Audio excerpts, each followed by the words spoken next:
Well, it's pretty obvious that the level of activity in M&A, at least according to the statistics that have been compiled for the first quarter, the economy here and globally has had significant impact. Deal volume looks about in half of what it was, down 45% over a year ago. Although the number of deals isn't down as dramatically, the overall value of those deals is much smaller.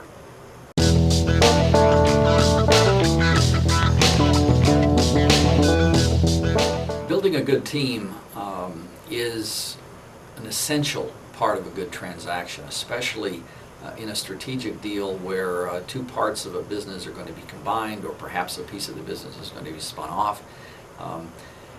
It becomes one of the most critical aspects of the transaction, picking those people and backfilling them, because in general they've all got full-time jobs, and deciding that they can do this in addition to the job they were doing can be one of the largest mistakes that senior leaders make. A lot of successful examples abound. I can think of one very large pharmaceutical company that brought back a retired senior executive, very well-respected gentleman, to come back and manage the acquisition of a huge piece of another competitor's business.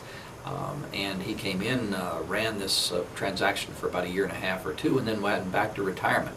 But it does take a full-time focus from some very key decision makers, or people that are respected by the organization, whose authority isn't questioned, whose judgment is well proven, to make these things work. Can you do it with a complete team of outsiders?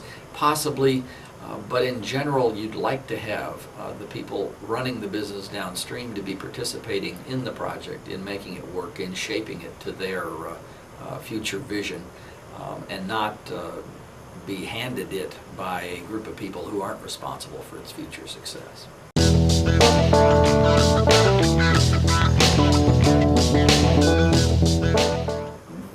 Exploitation, basically kind of an overused word, or maybe too specific, but it's basically all about being a very good analyst of your value proposition. What is it that you need?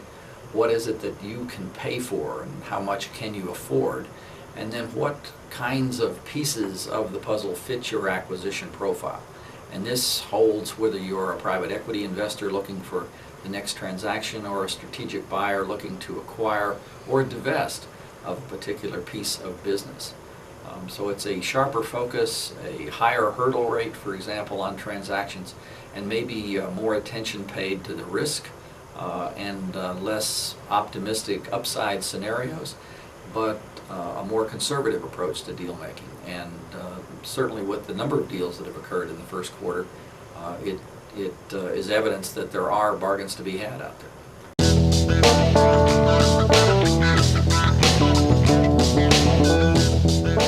Keeping a deal on track is very much a matter of good capital project management. It's the exact same process that one would use if you were going to build another version of Hoover Dam.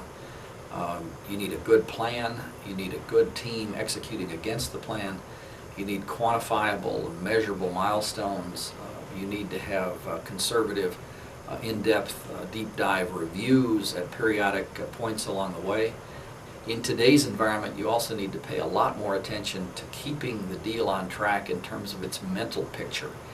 Doing deals in a down market where conservative cost controls or cost reduction efforts become a key piece of it makes for an unhappy organization. Employees get a little tense. People worry, is it my job that's next on the block? So management needs to spend a lot more time working with the psychology of the transaction, because the last thing you need is a good transaction from a mechanical point of view, but the people become disheartened, lose their way, and things begin to fall back on kind of an inevitable black cloud floating over the transaction.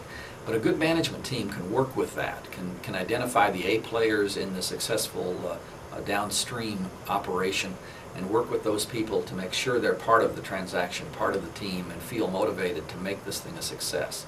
So there's no magic, there's no pixie dust you can sprinkle. It's just plain old hard work and good blocking and tackling, and a lot of it, and a lot of hands-on attention by senior leaders to bring the thing home.